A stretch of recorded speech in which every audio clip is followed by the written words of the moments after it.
Mabadiliko ya hali ya hewa ni moja ya kitu kinachokumba afya ya macho. Nafikiri season tunazo nyingi kwa mwaka, lakini moja ya season ambayo inaathiri sana kwa kiwango kikubwa sana ni msimu wa kiangazi, ambao msimu wa watu wengi wanapata changamoto nyingi sana za macho. Kwa hiyo kuna uhusiano kati ya msimu na msimu na afya ya macho.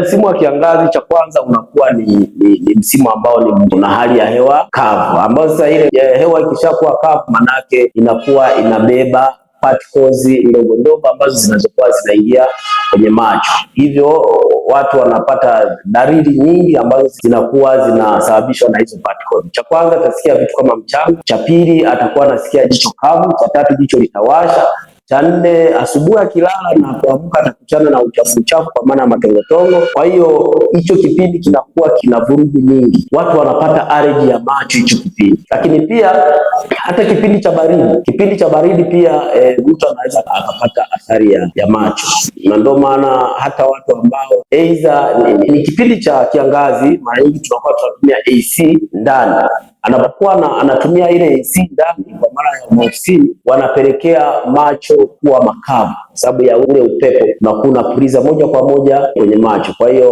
unapelekea kufanya pia evaporation.